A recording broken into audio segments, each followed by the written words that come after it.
Salut la gang! Parlons un peu de Vikingar si vous le voulez bien.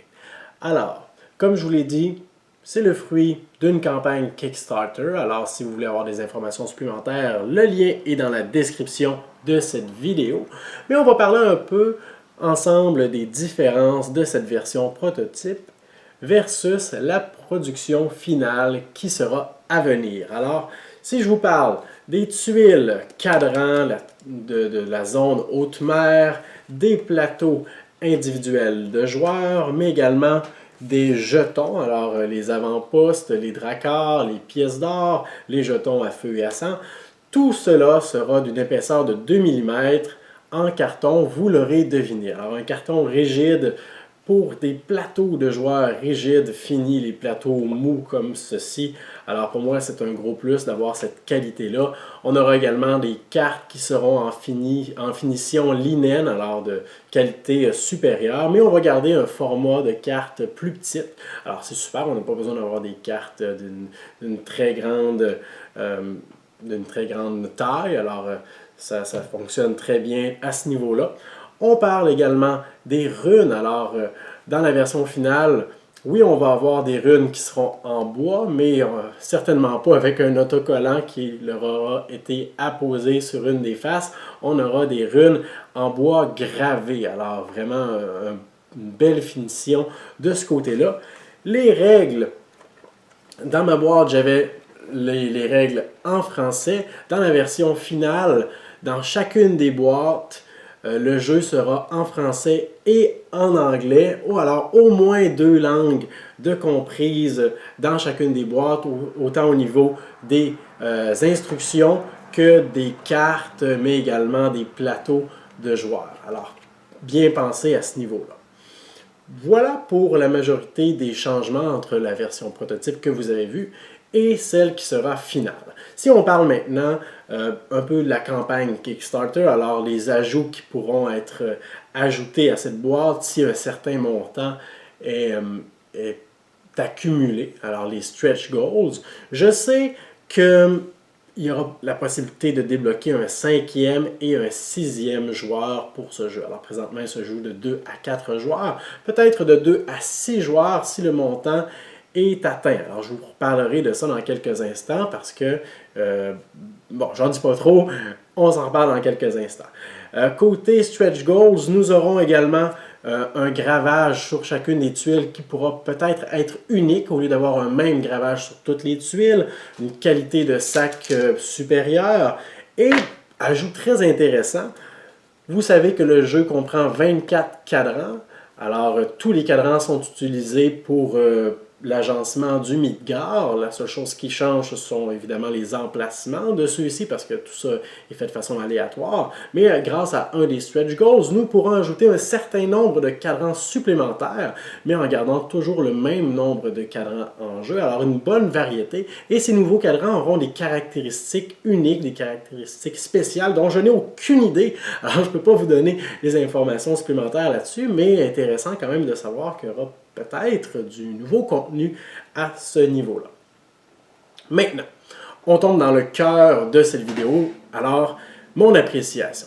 Quand j'ai joué à Vikingar, c'était sur une version prototype, mais de qualité franchement excellente, alors une qualité qui était encore mieux que celle que je vous présente aujourd'hui. Alors côté composante, ça je peux pas vous le cacher, c'est vraiment c'est super. Bon, c'est certain que si on oublie les autocollants sur les runes qui décollent un peu, sur les jetons qui sont blancs d'un côté, en passant les jetons seront recto verso dans la version finale. Côté visuel, ce jeu-là est splendide, là. Vraiment c'est merveilleux. Côté expérience de jeu, quand nous avons joué avec d'ailleurs l'équipe de concepteurs qui est derrière ce jeu, nous avons joué à 6 joueurs. Alors déjà là, nous avions beaucoup de matériel, donc on pouvait se permettre une partie de visualiser une partie à 6 joueurs. Et franchement, c'était très bien. J'ai été agréablement surpris, je dois l'avouer. J'étais un peu sceptique au départ. On est toujours sceptique un peu des initiatives Kickstarter, mais on laisse la chance aux coureurs. Et franchement, Vikingar m'a agréablement surpris.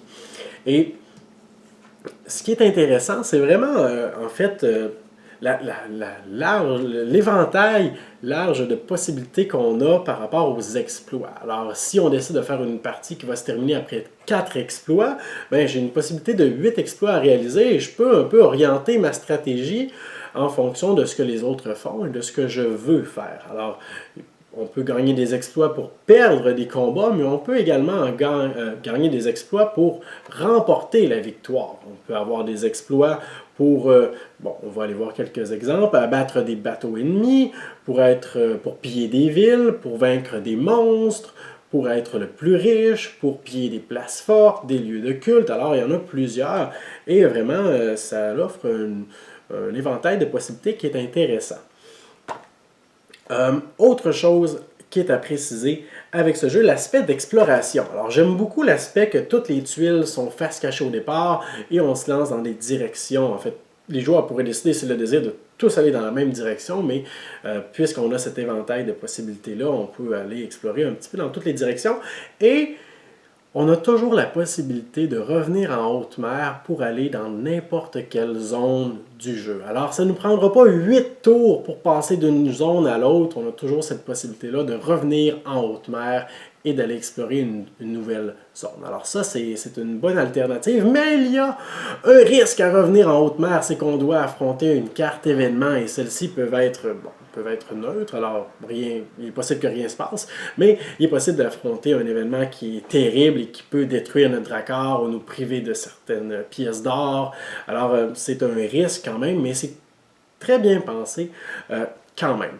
Les tours sont rapides. Bon, c'est certain que plus la partie avance, plus les joueurs auront de dracars à leur disposition, alors de plus en plus d'activations, de plus en plus de choses qui vont se produire. Alors au début de la partie, les tours sont très très très rapides et plus on se rapproche de la fin de la partie, les tours sont un peu plus longs. Alors surtout si vous jouez à 6 joueurs, c'est possible que que ça prenne quelques minutes avant qu'on revienne à vous.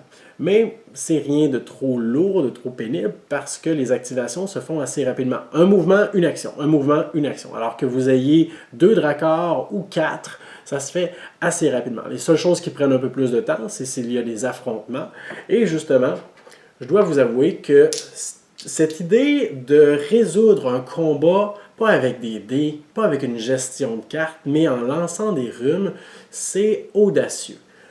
Parce que il y a un aspect de chance. Alors, je ne peux pas contrôler vraiment, en tout cas pas moi, comment les runes vont tomber sur le plateau. Je peux essayer de contrôler la hauteur, la force, mais à part ça, j'ai aucun contrôle là-dessus. Alors, il y a un aspect de chance un peu, un aspect d'habilité ou de dextérité à travers ça, mais qui n'est pas ridiculement présent.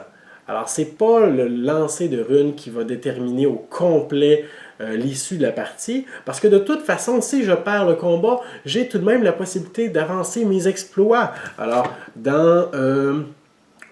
attendez un petit peu, c'est l'exploit le valeureux. Alors, même si je perds au combat, c'est pas grave.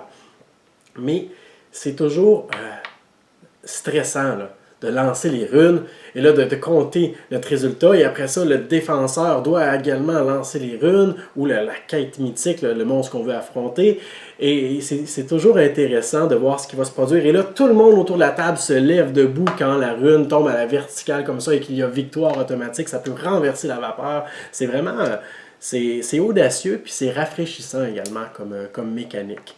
Ça rappelle un peu le jeu des osselets, là, pour ceux qui connaissent ce jeu. Et franchement, j'étais très sceptique au départ, mais c'est bien amené et c'est très bien contrôlé. Alors justement, avec les cartes mythiques qui nous permettent d'aller débloquer des habilités spéciales qui peuvent nous donner parfois des runes supplémentaires ou justement de jouer un petit peu avec le résultat des runes, ça nous donne un certain contrôle aussi. Alors, très bien.